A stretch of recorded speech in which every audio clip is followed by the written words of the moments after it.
ನನ್ನೆಲ್ಲ ಪ್ರೀತಿಯ ವೀಕ್ಷಕರಿಗೆ ನನ್ನ ಪ್ರೀತಿಯ ನಮಸ್ಕಾರಗಳು. ನಮ್ಮ ಚಾನಲ್ನ ಇದೇ ಮೊದಲು ನೋಡ್ತಾ ಇದ್ದೀರಾ ಅಂದರೆ ದಯವಿಟ್ಟು ಸಬ್ಸ್ಕ್ರೈಬ್ ಮಾಡ್ಕೊಳ್ಳಿ ಫ್ರೆಂಡ್ಸ್. ಮುಂಚೆಯಿಂದ ನೋಡ್ತಾ ಇದ್ದೀರಾ, ಇನ್ನೂ ಸಬ್ಸ್ಕ್ರೈಬ್ ಮಾಡ್ಕೊಂಡಿಲ್ಲ ಅಂದರೆ ದಯವಿಟ್ಟು ಸಬ್ಸ್ಕ್ರೈಬ್ ಮಾಡ್ಕೊಳ್ಳಿ ಫ್ರೆಂಡ್ಸ್, ಸಪೋರ್ಟ್ ಮಾಡಿ. ಜೀವನದಲ್ಲಿ ಯಶಸ್ಸು ಸಾಧಿಸುವುದು ಸುಲಭವಲ್ಲ. ಪ್ರಗತಿಯ ಹಾದಿಯಲ್ಲಿ ಮುನ್ನಡೆಯಬೇಕಾದರೆ ಕೆಲವು ವಿಶೇಷ ವಿಷಯಗಳನ್ನು ಅಂಶಗಳನ್ನು ಮನಸ್ಸಿನಲ್ಲಿಟ್ಟುಕೊಂಡು ಮುಂದಡಿ ಇಡಬೇಕಾಗುತ್ತದೆ ಎಂಬುದು ಆಚಾರ್ಯ ಚಾಣಕ್ಯರ ಸಲಹೆ. ಒಬ್ಬ ವ್ಯಕ್ತಿಗೆ ಹಾನಿ ಮಾಡುವುದು ಅನ್ಯಾಯ ಮತ್ತು ಅಪರಾಧವೂ ಹೌದು. ಆದರೆ ನೀತಿಶಾಸ್ತ್ರದ ಪ್ರಕಾರ ಕೆಲವು ಸಂದರ್ಭಗಳಲ್ಲಿ ಮಾಡಿದ ಕ್ರಿಯೆಗಳನ್ನು ಧರ್ಮಕ್ಕೆ ವಿರುದ್ಧ ಎಂದು ಪರಿಗಣಿಸಲಾಗುವುದಿಲ್ಲ. ಅಪರಾಧಿಯನ್ನು ಶಿಕ್ಷಿಸುವುದೋ ಅಪರಾಧದ ವರ್ಗಕ್ಕೆ ಬರುವುದಿಲ್ಲ. ಆದಾಗ್ಯೇ ಮನುಷ್ಯನ ಒಳಿತಿಗಾಗಿ ಬುದ್ಧಿವಂತ ವ್ಯಕ್ತಿಯು ಕೆಲವು ತಪ್ಪುಗಳನ್ನು ಮಾಡುವುದನ್ನು ತಪ್ಪಿಸಬೇಕು. ಅಂತಹ 6 ತಪ್ಪುಗಳನ್ನು ಆಚಾರ್ಯ ಚಾಣಕ್ಯರು ಪಟ್ಟಿ ಮಾಡಿದ್ದಾರೆ. ಸಮಯಕ್ಕೆ ಸರಿಯಾದ ನಿರ್ಧಾರ.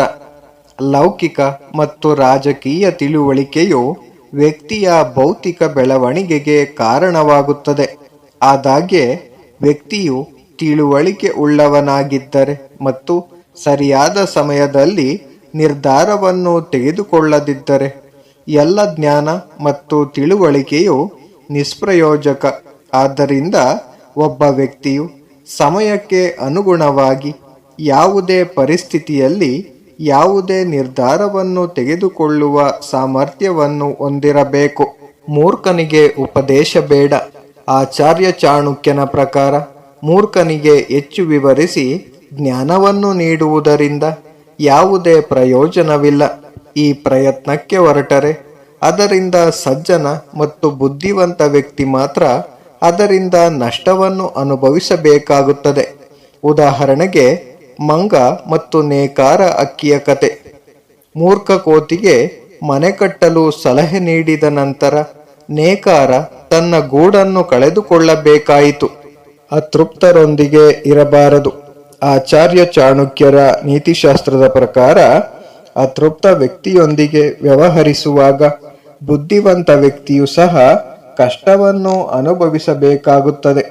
ಅತೃಪ್ತ ವ್ಯಕ್ತಿಯೊಂದಿಗೆ ವ್ಯವಹರಿಸುವುದು ಎಂದರೆ ಅನೇಕ ಕಾಯಿಲೆಗಳಿಂದ ಸಾಂಕ್ರಾಮಿಕ ರೋಗಗಳು ಬಳಲುತ್ತಿರುವ ವ್ಯಕ್ತಿಯೊಂದಿಗೆ ವ್ಯವಹರಿಸುವುದು ಎಂದರ್ಥ. ನೀವು ಅಂತಹ ಜನರೊಂದಿಗೆ ಇದ್ದರೆ ನೀವೇ ಅನಾರೋಗ್ಯಕ್ಕೆ ಒಳಗಾಗುವ ಸಾಧ್ಯತೆ ಇದೆ.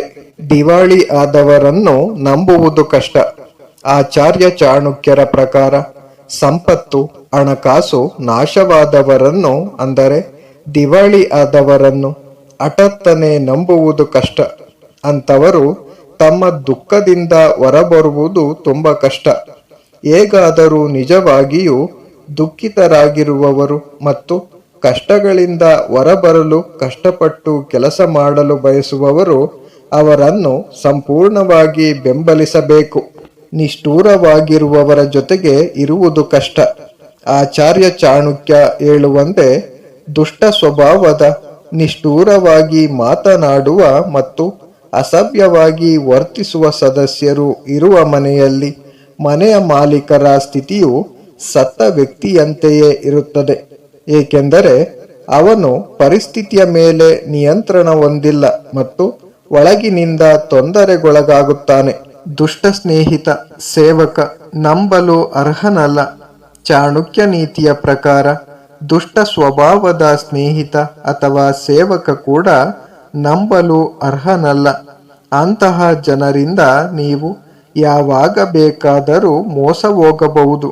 ನಿಮ್ಮ ಮುಂದೆ ಸೇಡು ತೀರಿಸಿಕೊಳ್ಳುವ ನಿಮ್ಮ ಅಡಿಯಲ್ಲಿ ಕೆಲಸ ಮಾಡುವ ಉದ್ಯೋಗಿ ನಿಮಗೆ ಯಾವುದೇ ಸಮಯದಲ್ಲಿ ಅಸಹನೀಯ ಹಾನಿಯನ್ನುಂಟು ಮಾಡಬಹುದು. ಅಂತಹ ಜನರ ಬಗ್ಗೆ ಯಾವಾಗಲೂ ಜಾಗರೂಕರಾಗಿರಿ. Thank you for watching friends. Please subscribe my channel.